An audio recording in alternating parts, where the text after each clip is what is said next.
স্মরণকালের ভয়াবহ বিমান দুর্ঘটনার সাক্ষী হল বাংলাদেশ। রাজধানীর উত্তরায় মাইলস্টোন স্কুল অ্যান্ড কলেজে বিমান বিধ্বস্তের ঘটনায় নিহতের সংখ্যা বেড়েই চলেছে। এখন পর্যন্ত পাইলট সহ ৩১ জনের মৃত্যুর খবর মিলেছে, যাদের মধ্যে অধিকাংশই শিশু। এছাড়া আহত অবস্থায় হাসপাতালে চিকিৎসাধীন আছেন শতাধিকেরও বেশি। মর্মান্তিক এই দুর্ঘটনায় শোকে স্তব্ধ গোটা দেশ। তবে অনেকের প্রশ্ন, পাইলট কি পারতেন না বিমানটিকে ফাঁকা জায়গায় ল্যান্ড করাতে, কিংবা তিনি নিজে কেন সেফ এক্সিট নিলেন না? এসআই রাজ জানাচ্ছেন বিস্তারিত। সোমবার দুপুর ১টা ১৮ প্রতিদিনের মতোই শ্রেণীকক্ষে ক্লাস করছেন উত্তরার মাইলস্টোন স্কুল অ্যান্ড কলেজের শিক্ষার্থীরা। আর কিছুক্ষণ পরেই ছুটি হওয়ার কথা ছিল তাদের, তাই অভিভাবকরাও ছিলেন অপেক্ষায়। কিন্তু কে জানত এই ছুটিই হবে জীবনের শেষ ছুটি। ছোট ছোট কোমলমতি শিক্ষার্থীরা কেউ পাঠ্যক্রম শেষে মাঠে খেলছে, কেউ আনন্দ করছে, কেউ আবার ক্লাসরুমেই করছে কোচিং। কিন্তু মুহূর্তেই পাল্টে গেল চিত্র। হঠাৎ বিমান বাহিনীর একটি FT-7 BGI যুদ্ধ বিমান আছড়ে পড়ে স্কুলের ভবনে। সাথে সাথেই বিমানটিতে আগুন ধরে যায়। সেই আগুনে ঝলসে যায় শত শত শিক্ষার্থী ও অভিভাবক। এ ঘটনায় এখন পর্যন্ত পাইলট সহ ৩১ জন নিহত হয়েছেন বলে জানিয়েছে ISPR।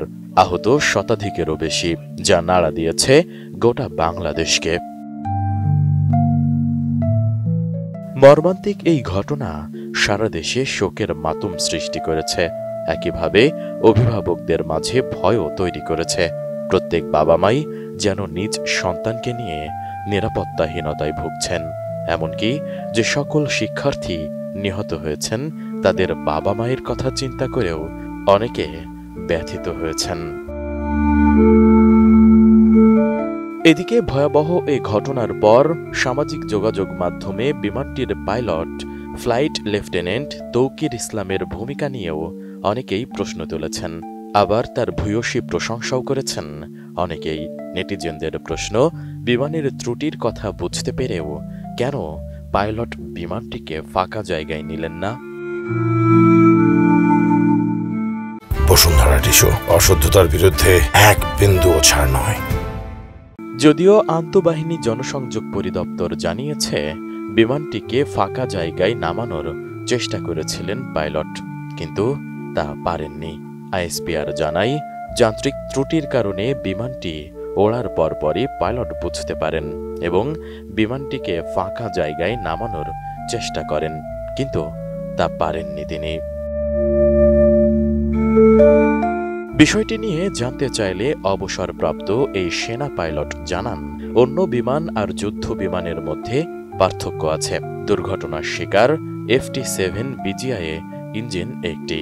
সেখানে ত্রুটি হলে সঙ্গে সঙ্গেই তা বন্ধ হয়ে যায়। তখন পাইলটের আর কিছুই করার থাকে না। এটা যদি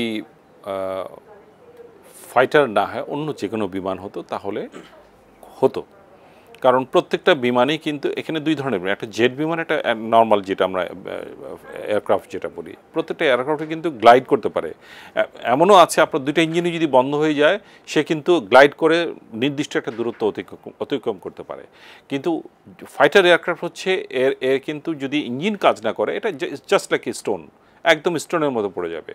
সো যখন এই সমস্যা দেখা দেয়, তখন সব পাইলটই চেষ্টা করে হয় দূরে কোথাও নিয়ে যেতে, অথবা সব পাইলটই চেষ্টা করে কিন্তু এয়ারপোর্টের কাছে এসে নামতে। সো এটা নির্ভর করে যে এয়ারক্রাফটের এমার্জেন্সি কী ধরনের হয়েছিল। আপনি যদি মনে করেন হাইড্রোলিক ফেল করে, এটা একটা অল্প এক ধরনের এমার্জেন্সি। ইঞ্জিন ধ্বংস হয়ে গেছে, ওটা না, হাইড্রোলিক ফেল করেছে। তখন আপনি যেই কন্ট্রোল কলাম থাকে, স্টিক থাকে, সেটাকে আপনি টানা হাজটা করে আপনি নামাতে পারবেন না। আপনার ইলেকট্রিক ফেল হলে কিন্তু আপনার অনেক কিছু কাজ করবে না, আপনার চাকা নামাতে পারবেন না, অনেক কিছু করতে পারবেন না। সো সেই প্রেক্ষিতে আমি যদি বলি, ফাইটার এয়ারক্রাফটে কিন্তু এগুলো কোনো অপশন নাই। আপনার engine on, you are alive, if your engine off, you are dead man. It's just a stone. তবে কি ফ্লাইট লেফটেন্যান্ট তৌকির সর্বোচ্চ চেষ্টা করেছেন? তিনি কি চাইলে নিজেকেও রক্ষা করতে পারতেন না? এমন প্রশ্নের জবাবে ক্যাপ্টেন মোহাম্মদ সোহেল রানা জানান, হয়তো সেই সুযোগও ছিল না। তাছাড়া আর 2 থেকে 3 সেকেন্ড সময় পেলেই তিনি সেফ ল্যান্ডিং করতে পারতেন। পাইলট তার সর্বোচ্চ দেন, এটা বিমানের পাইলট হোক, হেলিকপ্টার পাইলট হোক, ফাইটার পাইলট হোক, সবসময় সর্বোচ্চ দেন। আপনাকে চিন্তা করতে হবে, এর গতিবেগ হচ্ছে ধরেন 500 kilometre per hour, 700 kilometre per hour, আপনি বুলেটের মধ্যে যাচ্ছে, আপনি সেকেন্ডের ফ্র্যাকশন অফ এ সেকেন্ড আপনাকে সিদ্ধান্ত নিতে হবে এবং আপনাকে এক্সিকিউট করতে হবে। আপনি ধরেন আপনি ইঞ্জিন ফেল করছে, তখন তো আপনার অন্যান্য আপনি যদি ডানে যাবেন বামে যাবেন, এটা কাজ করবে না।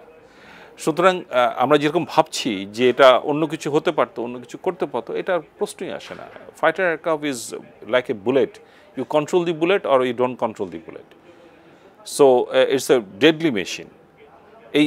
এই জিনিস জেনেই কিন্তু একজন পাইলট হয়, একজন ফাইটার হতে চায়, ফাইটার পাইলট হওয়ার স্বপ্ন দেখে। সব পাইলটেরই কিন্তু স্বপ্ন থাকে সে ফাইটার পাইলট হবে। সুতরাং আপনি যেভাবে ভাবছেন এটা ওইভাবে না। তবে হ্যাঁ, আমাদের যেই সিভিল বিমান মানে অন্যান্য বিমান যেগুলো আছে, এগুলো কিন্তু গ্লাইড করে, ডানে যায় বামে যায়, কিছুক্ষণ কন্ট্রোল করা যায়, এরকম করতে পারে। মানে এই ফাইটার বিমান থেকে উনি চাইলে হচ্ছে না, এটা উনি নিজেকেও সেভ করতে পারতেন না। উনি আমি যেটুকু মানে শুনেছি যে উনি ঠিকমতো কমিউনিকেট করতে পারেননি। হয়তো এমন সমস্যা হয়েছে যে উনি কমিউনিকেট করতে পারেননি। উনি ডাউন থেকে মানে প্যারালাল ফ্লাই করে যখন ল্যান্ডের দিকে আসছিলেন, ওই আসার সময় উনি ক্র্যাশ করেছেন। মানে একটা এয়ারক্রাফটের ফ্লাইংয়ের কিন্তু ল্যান্ডিংয়ের কিন্তু 4টা পার্ট থাকে। উনি কিন্তু ফাইনাল পার্টে ছিলেন, ল্যান্ডিং পার্টে ছিলেন। ল্যান্ডিং পার্টেই কিন্তু মানে আর যদি 2-3 সেকেন্ড পেতেন তাহলে হয়তো উনি রানওয়ে মেক করে ফেলতে পারতেন, কিন্তু উনি সেটা পারেননি। ওনার যেই এয়ারক্রাফটটা তার কথা শুনেনি। ক্ষয়ক্ষতি এড়াতে শেষ পর্যন্ত চেষ্টা করেন পাইলট তৌকির ইসলাম। নিজের জীবন উৎসর্গ করেও রক্ষা করতে পারেননি এতগুলো প্রাণ। তবুও এই কীর্তির জন্যই হয়তো তিনি বেঁচে থাকবেন কোটি হৃদয়ে। S I Raj, ATN news, Dhaka.